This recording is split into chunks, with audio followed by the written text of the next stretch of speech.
Hi, I'm Christopher Hi, Sapp. everybody. This is Bob Hey guys, Bergen. this is Stephanie Shea. Hey, I'm Veronica Taylor. Hey everybody, this is Billy Hey West. guys, I'm Ryan Colt. Hi, this is Kyle Hi, Aber. this is Kira Buckley. Hi, I'm Jameson Price. Hi, I'm Sean Chiplock. You are listening to Two Dads. You're listening to Two Dads. Two dads. Two dads. Two dads. Two dads. Two dads. Two dads. Two dads. Two dads And and a a podcast. A couple of dads on a podcast. Yes, I feel powerful. I also feel powerful. Indeed. What's up? That's all I have to add. That's basically it for me. This week, man, we spent we were in the fields for a while because a great musician has passed. And obviously that's Taylor Hawkins for the Foo Fighters. Now, which was a very iconic band for us. That's all my Facebook has been for 2 weeks. And that's crazy because like even when Bowie died, I did not get this much reaction from everybody I've ever known in life. We had talked about this before, but I've never really felt emotional about a celebrity death in the way that this did. And I'm not trying to make it about me, but I legitimately felt crushed that this happened. Congratulations, you just did make it I did. about I you. did make it about me for a second, but that's not the intention. Like it was a legitimate feeling that I had, and I've never felt like that before.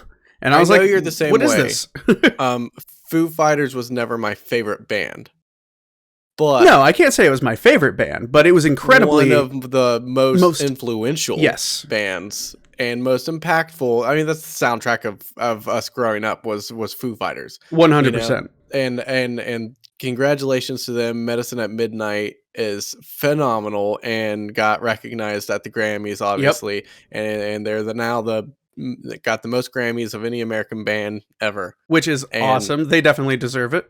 Obviously, this is a group of unbelievably talented musicians, from Pat Smear to the late Taylor Hawkins, obviously Dave Grohl, and you have influences from all these 80s and 90s underground scene people.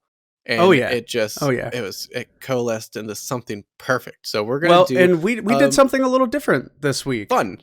Yeah, it was fun. Instead of doing a top 5 or a top 10, what we did is we created our mixtape of Foo Fighters songs. Foo Fighters mixtape.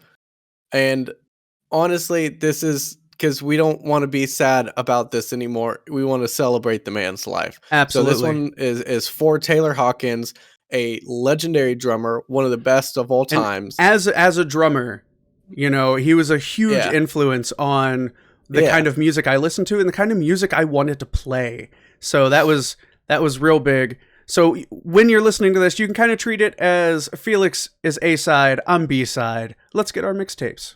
I start mine off with one of the best hooks ever, one of the best intros ever to a song, and that is Rope off of their Wasting Light. Oh, nice. Wasting Light album, 2011. This is the album I saw them live for. Oh, now that was an amazing experience because I got blackout drunk.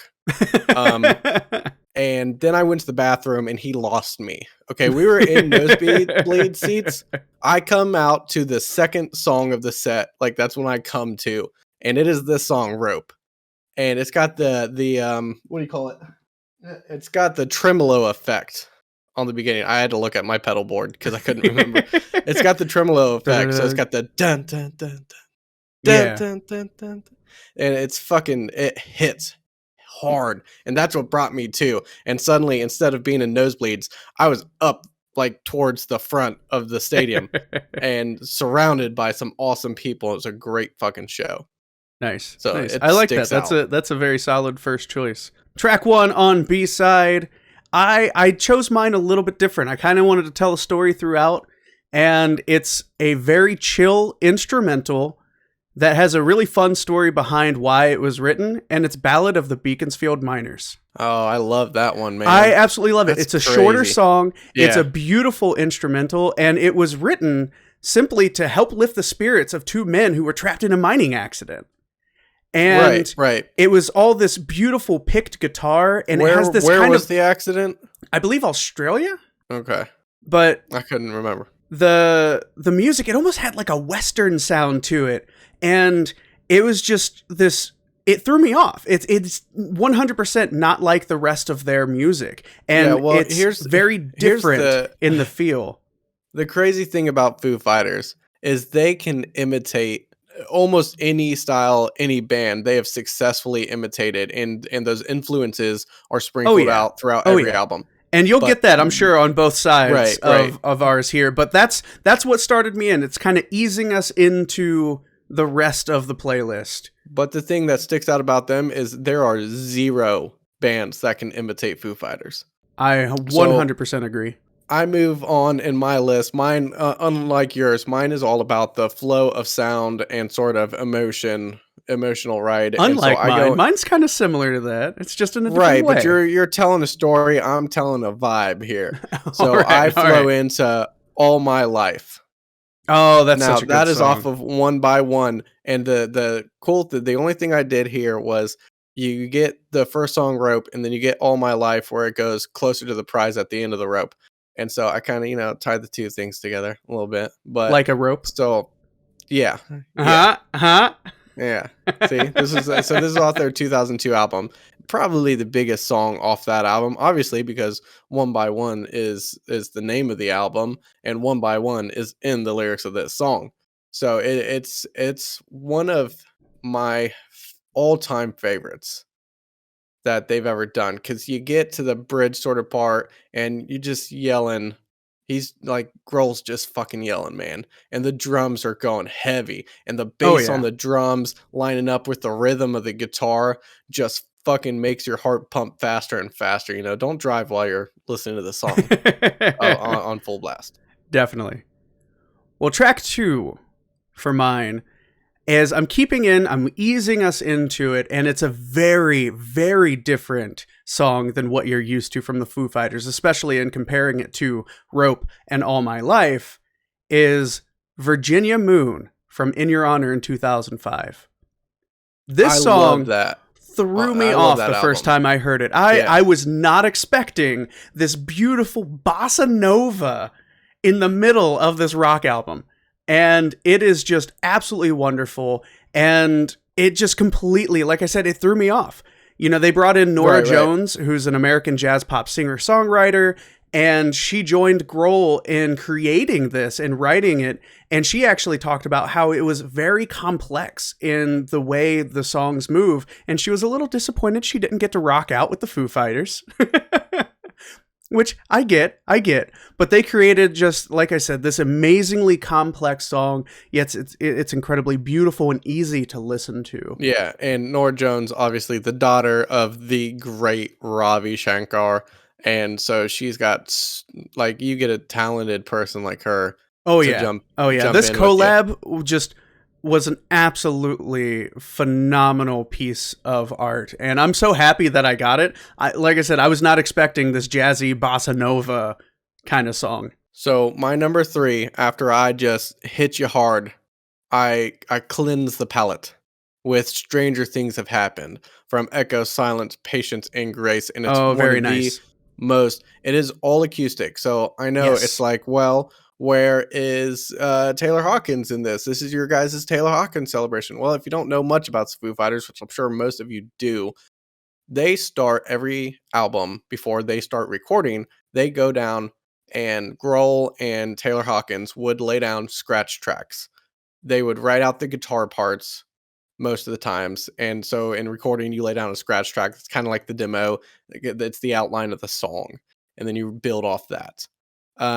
This was the first album that when the two of them met up and started writing, instead of just writing some scratch tracks, they actually tried to write lyrics and the vocal parts before they even hit the studio. So I imagine you can feel a lot of influence in these acoustic songs on this album, because they tried to do a 50-50 split. Oh yeah. They tried to do some more acoustic stuff on this album than they had previously. While Taylor was he was the drummer for the band, that's not all he did. That's not all he could do. No. And that's the thing, like, we're celebrating this, and there's in no way is any of this minus the other members of the band. They were all pretty much there for each song. It's just in one way or another, whether they're just influencing it, whether they help writing it, whether they're singing, whatever it is. So, Well, I know the writing, like a lot of the initial writing, Dave Grohl will do by himself with Taylor, and then everything builds off that to this incredible crescendo. But this song is so just chill, peaceful. It's got a haunting acoustic part to it, and the lyrics and the vocals are beautiful in this song. Well, my number 3 kind of does the opposite. I'm not relaxing you anymore because I eased you into my mixtape. I ended up going with, for number 3, These Days from Wasting Light in 2011. It starts off with it starts off very simple and very it's light, chill, man. It's and really chill. And it picks up and it gets away from that acoustic that I've been starting you off with, and it gets you more into what you're used to with their signature sound. It starts gently and picks up, and the lyrics are fantastic. Honestly, that's a going theme with all of their songs. Their lyrics all tell some sort of story or some sort of element that people can relate to. But yeah, These Days, I absolutely loved it. Yeah. And I'm picking you up. I'm picking you up where you're easing you down. I like it. I cleanse the palette so that I can hit you again in the face with Stacked Actors. I'm going back to There's Nothing Left to Lose, 1999. So many amazing songs to pick off of this album. And it's the first album that Taylor Hawkins is with the band, recording with the band. It's a fantastic album, and this song is just dirty, man. It's in the mud, dirt, Stacked Dead Actors, man. And it's got that grimy guitar in it. And this is a album where you have like Learn to Fly and Breakout and Generator and all these fantastic songs and MIA. And none of them made my list because I just love this song so much. I think it's one of the most Foo Fighters songs ever written. It's got 100%. It's got that like super grungy feel. Like you said, it's very dirty. Just Well, my number 4. So I'm easing you up. I got you into it. Nothing too heavy. And I'm jumping sound like a predator right now. Oh yeah. I'm jumping back into Echo, Silence, Patience, and Grace from 2007, and I'm going with The Pretender. It is probably one of their most... I love that music video is unbelievable. Oh yeah, and it's probably one of their most well-known songs, or one of their most well-known songs. It was number 2 on the rock charts in 2007 when it launched, and it's a harder sound, and it has this wonderful layered vocals as you get further into the song, where you've got 2 different melodies, 2 different things going on at once. And Grohl's just yelling at the end of it. Yeah. And you can feel that emotion, and with The Pretender, it's very much the emotion in the lyrics and the meaning behind the words in The Pretender. And like I said before, so many of their songs have this really deep meaning behind it. They don't just write songs to get to the top of the charts. And that's one of the things that I think we both appreciate about them, is they're not writing mainstream songs to be mainstream. They're writing these songs for them. And they just happen to be bangers, man. They're best in the business to write hooks. That's the thing. You go through these albums and there are so many hooks, like just fucking catchy as shit all up and down. So my 5 could have easily been the start of the album, because it's a great album, or it's a great song to just hit you with. And it's No Way Back from In Your Honor, 2005. Oh, nice. And it just hits this... It's and Foo Fighters are great with the big hits, in all their songs, and the use of just not just distortion and some dissonance to create some tension, and then just loosen it up with in your face pop. It's fantastic. Well, I'm staying with In Your Honor in 2005, but I chose a different song. Great CD. It is. It's well, and the thing is, this album released just after our freshman year of high school. Yeah. Like, we had just finished our freshman year. We're just now getting into what a lot of people say is like the most influential parts of your teenage years. And this song comes out in the summer after our high school year. And one of the songs was number 1 on the charts that year, and it was Best of You. And this was a fantastic song. I'll catch myself today humming it or singing it. And you know what? They caught a lot of shit for this album from fans who thought it was just weird that just how the album was. Like, well, half of it's Foo Fighters. I don't know what this other half is. But see, that's what I loved about it, is they're not writing it for you guys. You know, they're not writing it for us. Well, no, they are, but they to just an extent. You'll catch up. You'll catch up with the rest of us, and you'll understand that's just later. it. And this song, Best of You, it was everywhere when it released. I mean, it was number one. It was everywhere on the radio. Everywhere you went, you could hear this song playing at some point or another, and it easily influenced so much of my listening tastes for the rest of that year, and honestly, the rest of high school. I feel like In Your Honor is one of their strongest albums, but maybe that is just kind of a nostalgia bias for me because it did release, you know, when we were in high school. So there might be a little bit of that in there. Yourself. Oh yeah. I'm like, you know, it might be nostalgia bias, but I feel like most of the songs on this album are just straight hits and fantastic. So I'd tease them with like, so is it going to be a palate cleanser? Then it hits with These Days off of Wasting Light, because I also loved that song. Excellent. I was hoping that would be on your list as well. I had to, like, if I had to choose my favorite song, it's my favorite album, I think, and that could just be because I saw them perform it live. A little nostalgia bias. A little nostalgia bias. It was a great time in life. It was 2011. We were partying like motherfuckers and drinking like a shit ton and creating memories to the soundtrack of this album, you know? So that one, it's got that song, like you said, it's got a lot of meaning in it. It's got a lot of heart with it. And that whole album, I think, is fantastic. Absolutely. It had been a while since we got a Foo Fighters album before this one, and nobody really knew what to think. Yeah, it was 4 years. Their last two albums, like In Your Honor, was kind of bipolar and what you were getting with it. And then Silence Echoes, Patience and Grace was great, but they did the same kind of thing. They tried to switch things up, so nobody knew what they were going to come out with. And when they came out with this album, it was fucking Foo Fighters as shit. And it was fantastic. Well, now it's my turn to take it back a little bit to There Is Nothing Left to Lose. And we're like I said, we're building up and we're getting into core Foo Fighters sound, in my opinion, and it's Learn to Fly. Oh, yeah. You know, this, like you said, this was the first album featuring Taylor Hawkins, and this really set the groundwork for what they went on to become. You know, this released right before we turned 10 years old. Right there, we're finally getting to listen to stuff we want to. Our parents are buying us, you know, CDs that we asked for. It was everywhere.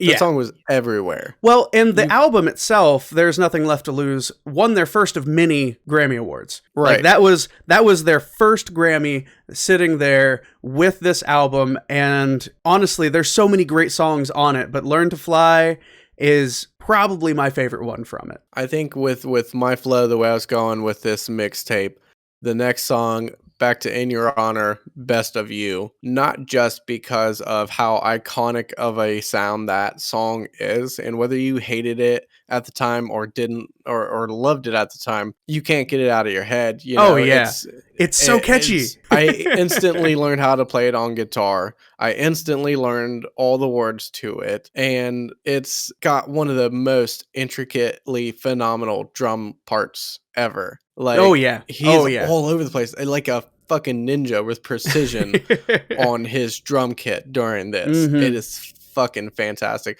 One of his best drum performances ever. 100%. And I definitely agree with that. Drop right in there for me. We're continuing my list. So the 7th song on B-side, we're hitting up the sonic highways, and we're going fast, we're going hard with The Feast and the Famine. Nice. So while Something from Nothing reached number 1, so that was the number 1 in 2014 when this launched. Yeah. That was the first song on the album.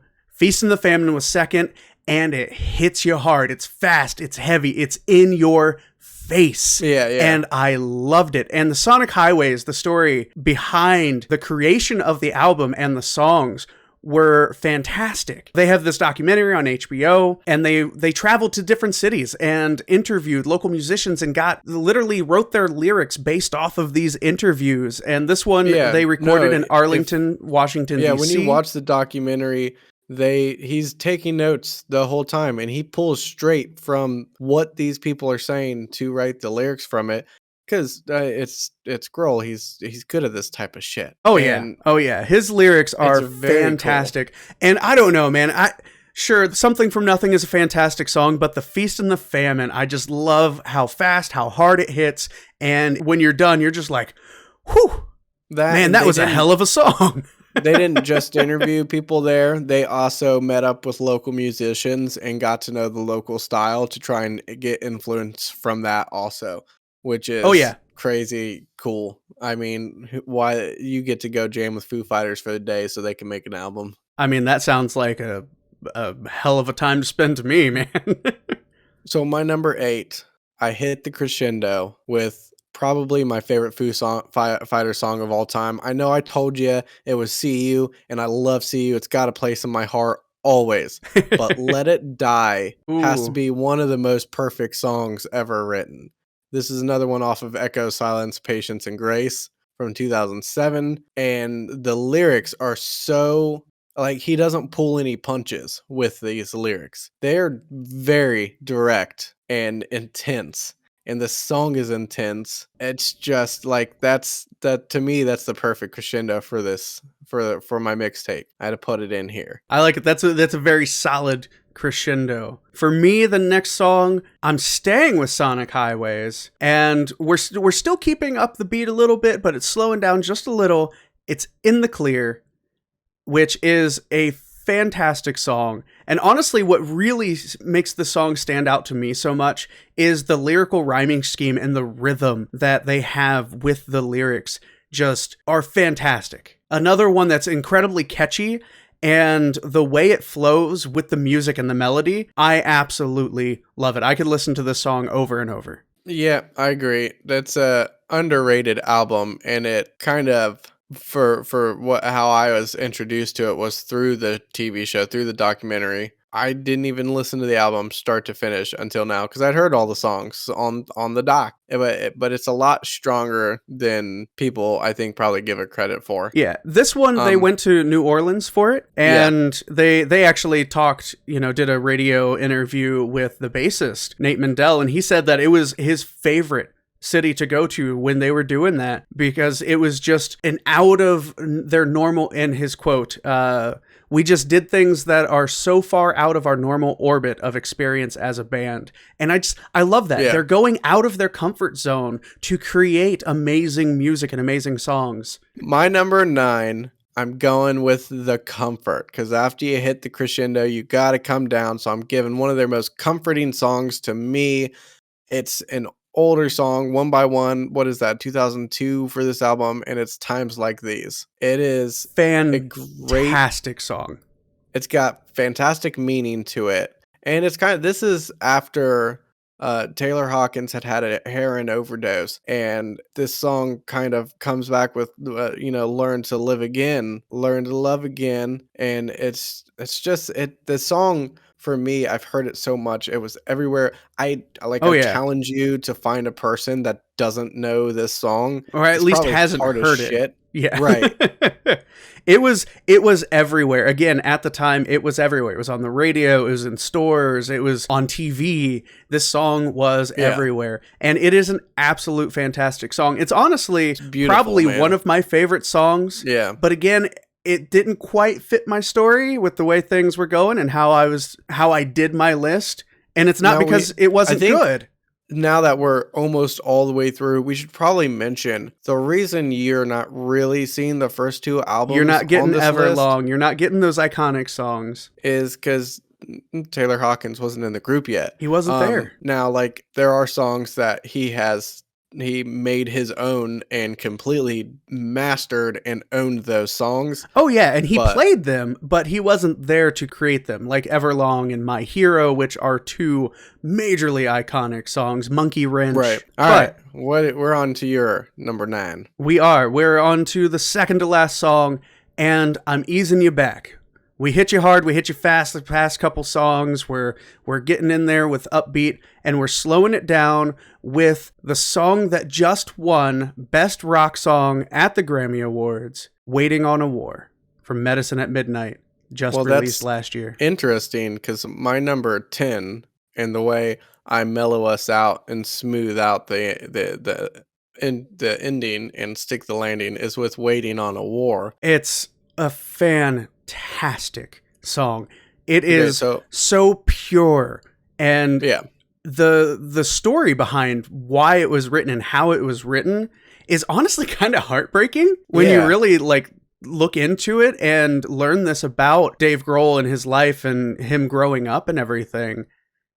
You know, he started writing this song because he was remembering things about him growing up in Cold War era DC, thinking that we're going to go to nuclear war, and he's having nightmares about missiles and soldiers in his backyard, and so he writes this song about it. I mean, to me, and this is the brilliant thing about Foo Fighters, is they write a song and you can pull whatever meaning you need from that song with the way the lyrics are written. Oh, yeah. And so it's a very relatable song, I think. It And is. the It great especially thing- with what's happened over the last few months, what's been going on in the world. This song hits it's not even my deeper favorite. now. It's not even my favorite song off the album, Medicine at Midnight, which fantastic album. I keep finding myself like this whole time we're trying to narrow down the list, but I just find myself listening through that album. I'm like, what am I doing? It's one I of need their to be listening to everything else. Yeah, it's a fantastic album. This you know, is another it's one. one of their most where recent. The brilliant thing about this album is they just did, before they made this album, they did a cover album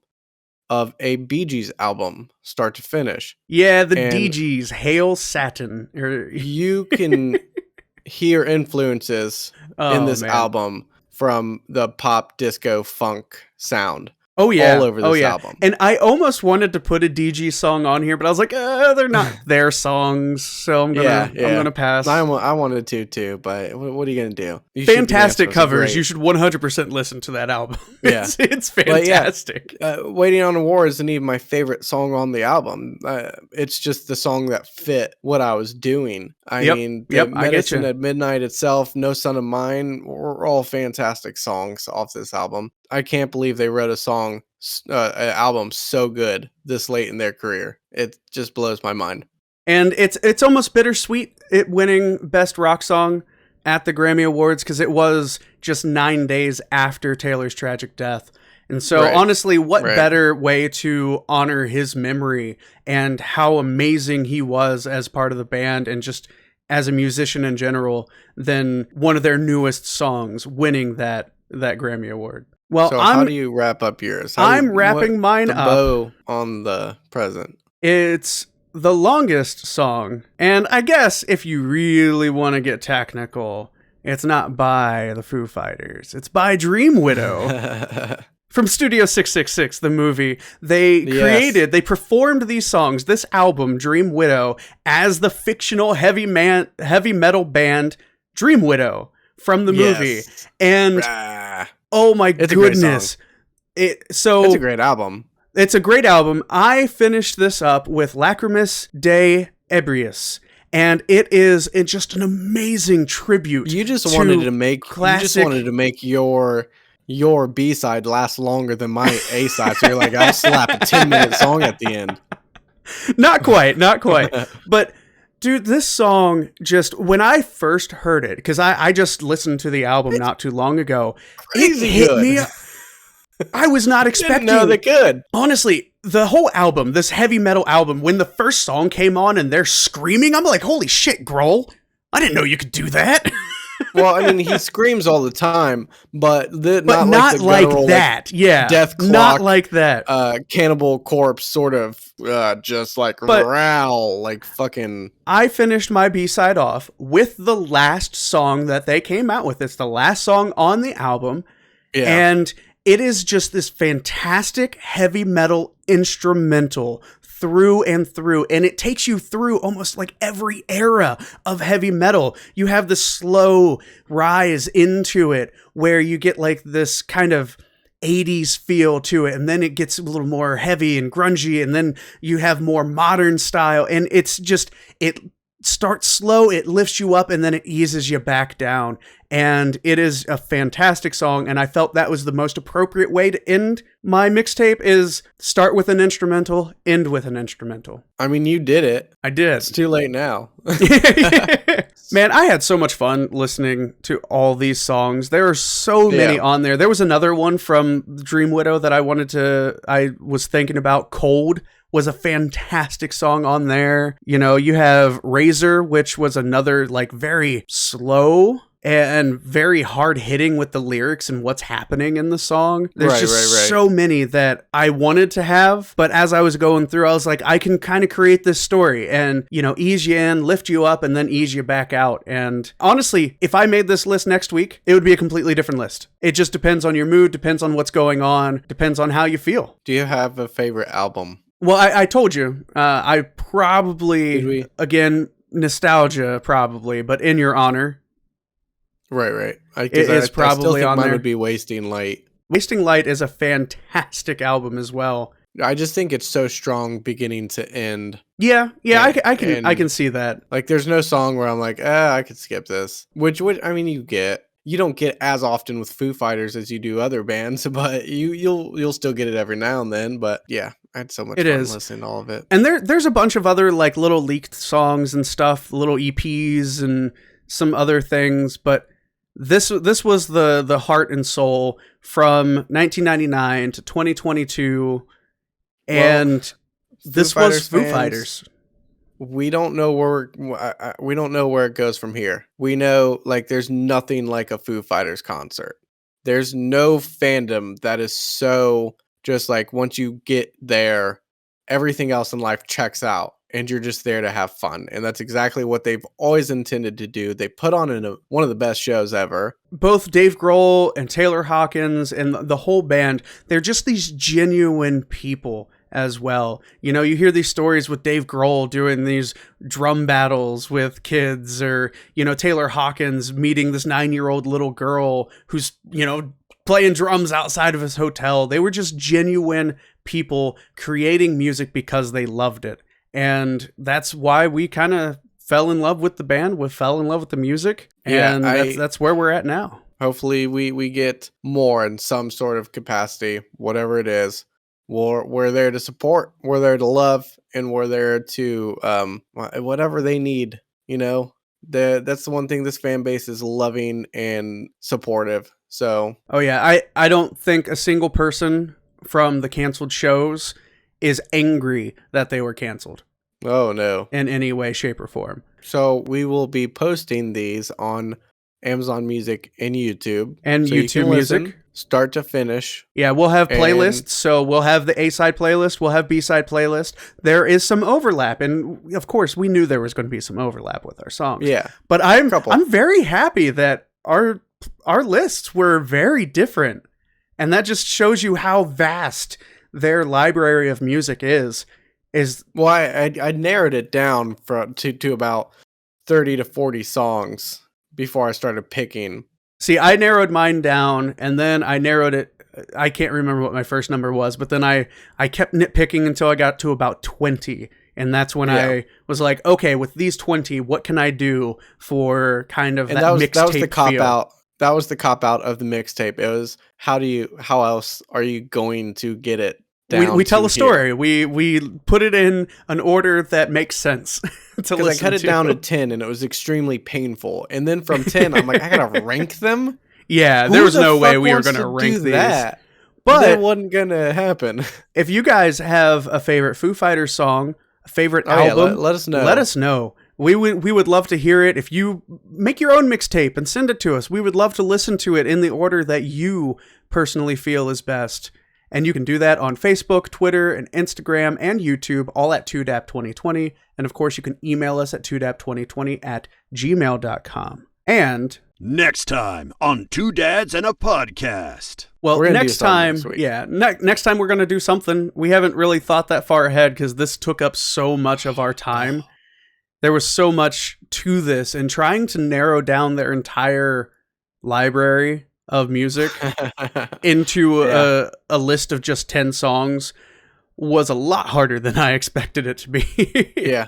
Not So- many bands that make their entire library basically available on every platform, though. Yeah. They're one of them. I know So- that like the Red Hot Chili Peppers have most of their stuff, but You know, maybe we'll do Foo another Fighters had mixtape. fucking everything. Yeah. maybe we'll do another mixtape kind of thing in the future. If you guys want to hear that, let us know. As always, guys, thank you so much for listening. We love you. Rest in peace, Taylor.